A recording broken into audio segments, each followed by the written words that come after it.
MLA Maganti Gopinath తీవ్ర అస్వస్థతకు గురయ్యారు. దీంతో ఆయన్ను గచ్చిబౌలి ఏఐజీ ఆసుపత్రికి తరలించారు. ఏఐజీ ఆసుపత్రికి హరీష్ రావు, బీఆర్ఎస్ నేతలు చేరుకున్నారు. మాగంటి గోపీనాథ్ గుండె సంబంధిత వ్యాధితో బాధపడుతున్నట్లు తెలుస్తోంది.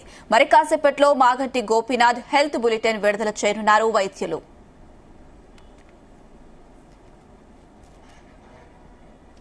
రైట్, ఇదే అంశానికి సంబంధించి మరిన్ని డీటెయిల్స్ మా చీఫ్ న్యూస్ కోఆర్డినేటర్ రాధాకృష్ణ అందిస్తారు. రాధాకృష్ణ, తీవ్ర అస్వస్థ గురయ్యారు. కాసేపటి క్రితం తన నివాసంలో ఒక్కసారిగా అస్వస్థ గురవడంతో కుటుంబ సభ్యులు ఏఐజీ ఆసుపత్రికి తరలించారు. సో అక్కడ హుటాహుటిన ఆసుపత్రిలో ఎమ్మెల్యేకు చికిత్స అందిస్తున్నారు. ప్రస్తుతం ఎమ్మెల్యే వెంటిలేటర్ పై ఉన్నారు. అతనికి 48 గంటల పాటు అబ్జర్వేషన్ లో ఉంచుతారు. ఎమర్జెన్సీ వార్డ్ లో చికిత్స అందిస్తున్నారు. సో కాసేపటి కొద్ది రోజులుగా తీవ్ర అనారోగ్యంతో ఇబ్బంది పడుతున్నటువంటి గోపీనాథ్ బయట కూడా అంటే రాజకీయ కార్యక్రమాలకు దూరంగా ఉంటూ వస్తున్నారు. కేవలం ఇంటి నుంచే ప్రజలకు అందుబాటులో ఉన్న వాళ్ళందరూ కలిసి వస్తున్నారు. సో కొద్ది రోజుల క్రితం కూడా కిడ్నీ సంబంధిత వ్యాధితో బాధపడుతున్నట్టుగా అక్కడ కుటుంబ సభ్యులు కావచ్చు అతని అనుచరులు చెప్తా ఉన్నారు. సో దానికి సంబంధించి ఈ రోజు కూడా ఒక్కసారిగా అస్వస్థ గురవడంతో కుప్పగొడడంతో వెంటనే అతన్ని హుటాహుట్టిన ఏఐజీ ఆసుపత్రికి తరలించారు. సో ప్రస్తుతం వైద్యులు అతనికి చికిత్స అందిస్తున్నారు. సో ఎమ్మెల్యే గోపీనాథ్ కు అక్కడ సంబంధించి ఎమ్మెల్యే గోపీనాథ్ ను పరామర్శించడానికి బీఆర్ఎస్ ముఖ్య నేతలు అందరూ కూడా వెళ్లారు. మాజీ మంత్రి హరీష్ రావు కూడా అక్కడికి వెళ్లారు. హరీష్ రావుతో పాటు ఇతర ముఖ్య నాయకులందరూ కూడా వెళ్లి గోపీనాథ్ ను పరామర్శిస్తున్నారు. అయితే కాసేపటి క్రితం గోపీనాథ్ కి సంబంధించి అస్వస్థ గురై సంబంధించిన రకరకాలుగా సోషల్ మీడియాలో ప్రచారం జరిగింది. కానీ అక్కడ ఉన్నటువంటి హరీష్ రావుతో పాటుగా వైద్య బృందం కూడా చెప్పింది ఏంటంటే అది గోపీనాథ్ కాస్త సీరియస్ గా ఉంది, చికిత్స అందిస్తున్నాము. ప్రస్తుతం అతను డాక్టర్ల పర్యవేక్షణలో ఉన్నారు. 48 గంటల పాటు అతనికి చికిత్స అందాల్సి ఉంటుంది. 48 గంటల పాటు తర్వాత అతని యొక్క ఆరోగ్యకు సంబంధించినటువంటి హెల్త్ బులెటిన్ రిలీజ్ చేస్తామని వైద్యులు చెప్తున్నారు. సో మొత్తం హైదరాబాద్ లో టీడీపీ నుంచి కూడా యాక్టివేట్ గా ఉంటూ వస్తున్నాడు గోపీనాథ్. సో హైదరాబాద్ సంబంధించి జూబ్లీ హిల్స్, ఖైరతాబాద్, అదే సందర్భంగా షేర్లింగంపల్లి ఒక 3-4 నియోజకవర్గాల్లో మంచి పట్టున్న నేతగా ఉన్నాడు గోపీనాథ్. దాదాపుగా సీనియర్ ఎమ్మెల్యేగా ఉంటూ వస్తున్నాడు. 3 సార్లు ఎమ్మెల్యేగా అయ్యాడు. సో గతంలో కూడా టీడీపీలో ఉండేది. టీడీపీ తెలుగు యువత అధ్యక్షుడితో పాటుగా టీడీపీ హైదరాబాద్ అధ్యక్షుడిగా వివిధ రకాలుగా టీడీపీకి పనిచేశారు. సో ఎప్పుడైతే తెలంగాణ వచ్చిన తర్వాత బీఆర్ఎస్ పార్టీలో చేరారు. బీఆర్ఎస్ పార్టీలో ఉంటూ యాక్టివ్ గా హైదరాబాద్ కి సంబంధించి ఏ కార్యక్రమమైనా చాలా యాక్టివ్ గా పాల్గొంటూ ముఖ్యంగా యువనేత కేటీఆర్ కు, బీఆర్ఎస్ వర్కింగ్ ప్రెసిడెంట్ కేటీఆర్ కు అత్యంత సన్నిహితంగా వస్తున్నాడు. సో ఈ నేపథ్యంలో కొద్ది రోజులుగా అతను మొన్న ఎన్నికల్లో గెలిచిన తర్వాత అప్పటి నుంచి కూడా కాస్త అనారోగ్యం బారిన పడుతుండడం తీవ్రంగా గతంలో కొద్ది రోజుల క్రితం కూడా ఏఐజీకి వెళ్ళాడు, అక్కడ చికిత్స తీసుకున్నాడు. సో ఆ సందర్భంలో కూడా తీవ్ర అస్వస్థ గురైనట్టు కూడా వార్తలు వచ్చాయి. సో అది ఇంకా కంటిన్యూ అవుతోంది.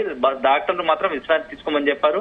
అయితే ఈ రోజు ఉన్నట్టుండి ఒక్కసారిగా మరొకసారి అస్వస్థ గురవడం, వెంటనే ఆసుపత్రికి తరలించడం జరిగింది. సో ఈ నేపథ్యంలో అక్కడ ఉన్నటువంటి బీఆర్ఎస్ ముఖ్య నేతలు అందరూ కూడా ఏఐజీ ఆసుపత్రికి తరలి వెళ్తున్నారు.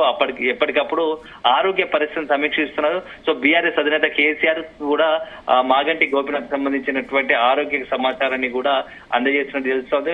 అయితే హరీష్ రావు కూడా ఒక స్టేట్మెంట్ విడుదల చేశారు. మాగంటి గోపీనాథ్ కు కొద్దిగా ఇబ్బందికర పరిస్థితుంది. సో ఆరోగ్యంగా వైద్యులు చికిత్స అందిస్తున్నారు. ప్రస్తుతం వెంటిలేటర్ మీద ఉన్నారు. చికిత్స కొనసాగుతుందని చెప్పేసి మాజీ మంత్రి హరీష్ రావు కూడా చెప్పారు. సో మొత్తంగా మాత్రం ఒక ఎమ్మెల్యే జూబ్లీ హిల్స్ ఎమ్మెల్యేగా ఉన్నటువంటి గోపీనాథ్ సంబంధించినట్టు ఆరోగ్య సీరియస్ గా ఉండడం విషయం మాత్రం అతని అనుచరులు కావచ్చు, బీఆర్ఎస్ వర్గాలను తీవ్రంగా కలవరపెడుతున్నారు. ఎందుకంటే హైదరాబాద్ లో బీఆర్ఎస్ చాలా బలంగా ఉంది. అందులో గోపీనాథ్ కూడా జూబ్లీ హిల్స్ మొన్నటి కావచ్చు గత ఎన్నికల్లో కూడా పార్టీకి అండదండగా నిలుస్తూ వచ్చాడు. సో ఒక రకంగా పార్టీకి సంబంధించి నెక్స్ట్ జిహెచ్ఎంసీ ఎన్నికలు రాబోతున్నాయి. ఏవైనా సరే ఒక రకంగా గోపీనాథ్ కి సంబంధించి పార్టీ కీలక నేతగా ఉంటూ వస్తున్నాడు, ఎమ్మెల్యేగా ఉంటూ వస్తున్నాడు. ఒక దశలో మంత్రిగా కూడా అవకాశం ఇస్తారని చెప్పి గతంలోనే బీఆర్ఎస్ అధికారంలో ఉన్నప్పుడు అవకాశం ఇస్తారని చెప్పి ప్రచారం జరిగింది. సీనియర్ నాయకుడుగా ఉన్నాడు కాబట్టి. సో అట్లాంటి గోపీనాథ్ కు ఈ రోజు ఇట్లా ఆరోగ్యం బాగాలేకపోవడం, ఆసుపత్రి తరలించడం పట్ల బీఆర్ఎస్ శ్రేణులు కావచ్చు, బీఆర్ఎస్ నాయకులు కావచ్చు, ముఖ్య నాయకులు అందరూ కూడా కొంత బాధగా ఉంటున్నారు. ఎందుకంటే ఇబ్బంది పడుతున్నారు. వెంటనే అక్కడ ఉన్నటువంటి ఏఐజీకి ఆసుపత్రికి పెద్ద ఎత్తున బీఆర్ఎస్ శ్రేణులు నాయకులు వెళ్తున్నా ఆయన ఆరోగ్య పరిస్థితిపై వాకప్ చేసే ప్రయత్నం చేస్తున్నారు. అనుష, అయితే రాధాకృష్ణ, ప్రస్తుతం ఏఐజీ ఆసుపత్రి దగ్గర పరిస్థితి ఎలా ఉంది? అంటే బీఆర్ఎస్ నేతలు కూడా హాస్పిటల్ కి భారీగా చేరుకుంటున్నారు అన్నట్టుగా తెలుస్తుంది. ఖచ్చితంగా అనుష, అతని పరిస్థితి మాత్రం చాలా సీరియస్ గా ఉన్నట్టు తెలుస్తా ఉంది. వెంటిలేటర్ మీద చికిత్స అందిస్తున్నట్టుగా వైద్యులు చెప్తున్నారు. సో ఒక రకంగా కొద్ది రోజులుగా తీవ్ర అనారోగ్య సమస్యతో బాధపడుతున్నాడు, కిడ్నీ సంబంధిత వ్యాధితో బాధపడుతున్నట్టుగా తెలుస్తా ఉంది. సో ఈ నేపథ్యంలోనే ఈ రోజు అతను అస్వస్థ గురయ్యడము, ఆసుపత్రి తరలించడం జరిగింది. ఆయన ఆరోగ్య పరిస్థితిపై డాక్టర్లు కూడా మరికొద్ది గంటలైతే గానీ అతనికి సంబంధించిన హెల్త్ బులెటిన్ విడుదల చేసే అవకాశం కనబడతా ఉంది. సో దాదాపుగా అతి చిన్న వయసులోనే రాజకీయాల్లోకి ఎంట్రీ ఇచ్చి హైదరాబాద్ కు సంబంధించి హైదరాబాద్ లోనే టీడీపీ యూత్ బాధ్యతలు తీసుకోవడం, అదేవిధంగా తొలిసారిగా 2014 అతను జూబ్లీ హిల్స్ ఎమ్మెల్యే కూడా విజయం సాధించారు. సో వరుస పెట్టి 2014, 2019 మొన్నటి ఎన్నికల్లో కూడా 3 సార్లు హ్యాట్రిక్ గా జూబ్లీ హిల్స్ ఎమ్మెల్యేగా విజయం సాధిస్తూ వచ్చారు.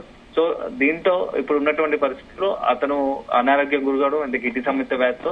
అయితే మనకు అందుతున్న సమాచారం ప్రకారం ఏంటంటే హార్ట్ ప్రాబ్లం ఉండడంతో ఒక్కసారిగా హార్ట్ అటాక్ వచ్చిందని చెప్తున్నారు కుటుంబ సభ్యులు, అతని దగ్గర అంచులు. సో వెంటనే అతనికి సంబంధించిన అంశాలంతా కూడా వెంటనే ఏఏజీ ఆసుపత్రికి తీసుకొచ్చారు. ఏఏజీ ఆసుపత్రిలో ఎమర్జెన్సీ వార్డ్ లో గోపీనాథ్ కు చికిత్స అందిస్తున్నట్టుగా తెలుస్తోంది. సో ఇప్పటి కొద్ది రోజుల క్రితమే ఓ కిడ్నీ ట్రాన్స్ప్లాంటేషన్ అయింది. సో ఆపరేషన్ జరిగిన తర్వాత కొద్దిగా ఇన్ఫెక్షన్ సోకినట్టుగా తెలుస్తుంది. అప్పుడే ఆ రోజుల్లోనే ఇన్ఫెక్షన్ సోకింది, అప్పుడే కొద్దిగా ఇబ్బందికరంగా ఉందని చెప్పేసి ప్రచారం జరిగింది.